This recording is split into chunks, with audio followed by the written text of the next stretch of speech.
KNRI 11, o Fundo de Renda Imobiliária da Quineia.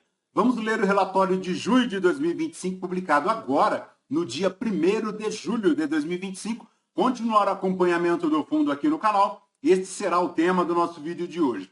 Ele tem um patrimônio líquido total de 4 bilhões 598 milhões, a cota patrimonial a R$ 163,03, a última distribuição R$ 1,00 por cota, veremos adiante. O fundo iniciou as suas atividades em 2010 e na data que eu gravo aqui com vocês, o KNRI 11 cota na B3 a R$ 143,79, fazendo um P sobre VP de 0,88, uma variação positiva nos últimos 12 meses de 0,22%.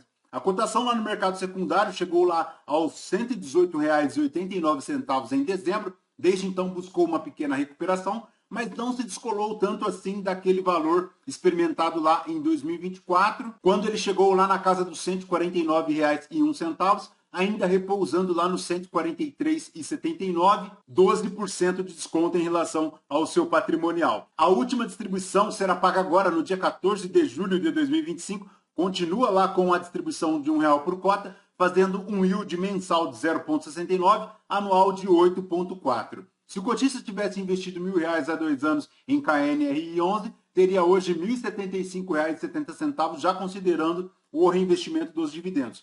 Conforme o gráfico aqui do Investidor 10, a rentabilidade do KNRI 11 não supera o CDI, não supera o IPCA e também não supera o IFIX, dando uma rentabilidade no período de apenas 7,57%, enquanto o CDI rendeu 25,31%, o IPCA 9,41% e o IFIX 10,17%. Então, ponto de atenção é esta rentabilidade aqui do KNRI, porque desde maio de 2024 ele segue lá na linha inferior de todos estes benchmarks e não se recuperou mais desde então, retornando ao cotista uma rentabilidade bem inferior, inclusive ao CDI. Mas, voltando aqui para o relatório, a gestão comenta que no mês de junho de 2025 teve a reavaliação anual da carteira imobiliária do fundo, com um incremento de 0,7 no valor dos ativos em comparação ao valor contábil dos imóveis no final de maio de 2025. Houve aqui também a alocação de um andar lá no edifício Madison para a empresa GTX.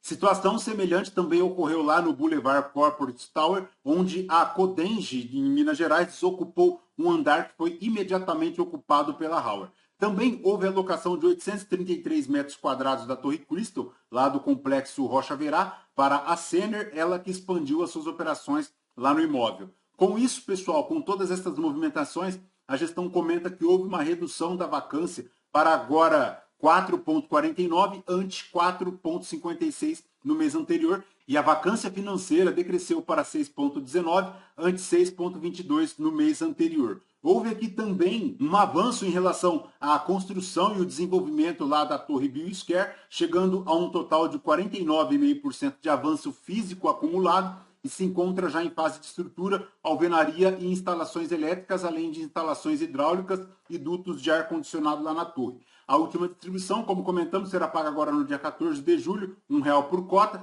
Em relação à liquidez do fundo, ele segue com volume diário na B3 de R$ 5.435.000, tem uma vacância na ordem de 4,49 agora para junho. Em relação à carteira imobiliária do fundo, 21 propriedades, 13 edifícios comerciais, 8 centros logísticos. A maior exposição por receita de Estado está aqui para o Estado de São Paulo, 68% das receitas, 54% dos contratos aqui na modalidade típica, 45% os contratos atípicos. Ele tem aqui 44,88% para as exposições de logística, 55,12% para escritório. Em relação aos reajustes, os contratos montam a ordem de 69,69% de IPCA, 30,21% de IGPM. O prazo médio dos contratos é de 9,29 anos e ele tem aí agora para escritórios em relação aos vencimentos dos contratos em 2025, 2% das receitas e 2% dos contratos de logística. Em relação ao cronograma de revisionais para 2025, 7% de revisão para escritórios, 1% de revisão para logística. Há aí também a absorção das carências agora para julho de 2025, R$ 232 mil. Elas seguem aqui numa curva ascendente, chegando a R$ 627 mil lá em maio de 2026. Em relação à vacância financeira por segmento, a maior exposição do fundo segue lá para os escritórios do Rio de Janeiro, eles que já vêm sofrendo há um bom tempo, 76,73%, seguido aqui do logístico, 13,63%, e dos escritórios em São Paulo, 7,97%.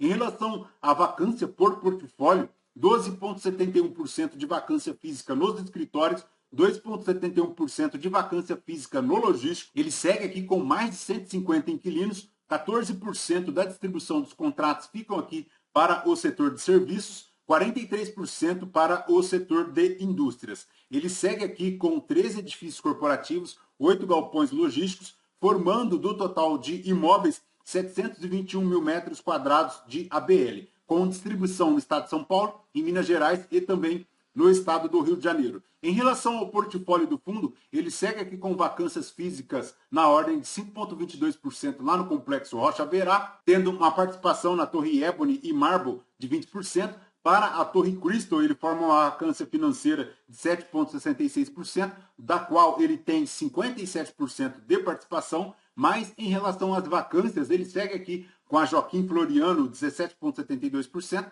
para o Boulevard Corporate, lá na Avenida dos Andradas, em Belo Horizonte, 1,66% de vacância. Para o Lagoa Corporate, no Rio de Janeiro, na rua Humaitá, 22,65% de vacância. Ele tem aqui para o edifício Bill Square uma alavancagem na ordem de 195 milhões, com uma taxa de TR mais 9,5%, 18 meses de carência após o término da obra, com um prazo de amortização de 133 meses após a carência. Em relação às vacâncias, continuando aqui, para o Botafogo Trade Center, 43,33%, para o Buenos Aires Corporate, lá no Rio de Janeiro, 90,73%, bem alta ainda esta vacância lá no Rio de Janeiro. Para o CD Global Jundiaí, ele segue lá com 3,23% de vacância.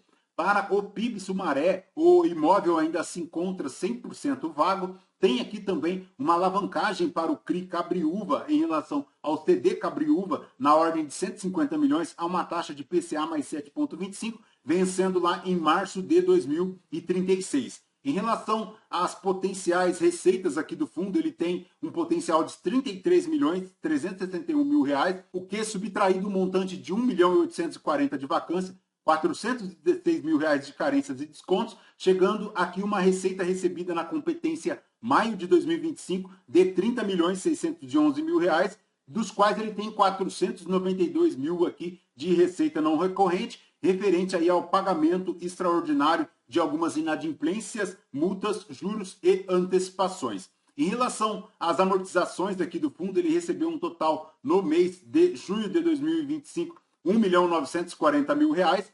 Para a DRE do fundo, em junho de 2025, ele fez um total de receitas de 28 milhões 448 mil reais, subtraídas as reservas que ele reteve aqui de 244 mil reais, chegando a um resultado distribuído de 28 milhões 204 mil reais. Ele tem aqui também um consumo zerado em relação à sua RMG, na ordem de 63 milhões 613 mil reais. Esta RMG que se refere à aquisição da Torre C, lá do Complexo Rocha Verá. Ele tem aqui também, em relação à composição dos rendimentos semestrais, a maior contribuição para as receitas advém lá das receitas de aluguel, fazendo R$1 por cota, mas ele tem aqui também 10 centavos de receitas financeiras. Ele recebeu um pequeno percentual aqui de multas subtraídas às despesas e também retidas as reservas, chegando ao resultado distribuído de R$1 por cota.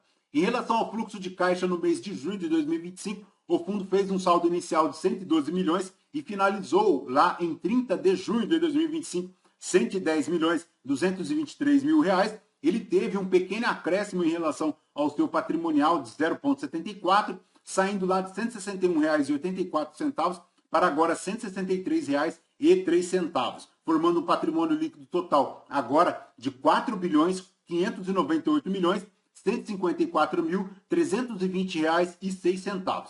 Dica NRI11 é basicamente isso. Lembrando que este vídeo não é uma recomendação de compra ou de venda de nenhum dos ativos aqui mencionados. Aos novos inscritos, bem-vindos. Você que permanece conosco, muito obrigado por isso também. E você que ainda não é inscrito, considere se inscrever. Deixe o seu like, seu joinha, porque tudo isso nos fortalece aqui na produção de conteúdos. Agora com 2 vídeos ao dia. O primeiro às 5 horas da manhã e o segundo às 11 horas da manhã. Tudo isso para permitir a você, cotista, uma maior interação com o seu fundo imobiliário através da leitura dos principais documentos divulgados aqui pelos fundos, principalmente os relatórios gerenciais. Fechou? Voltamos com vocês então no próximo vídeo. Fraterno abraço a todos, até mais!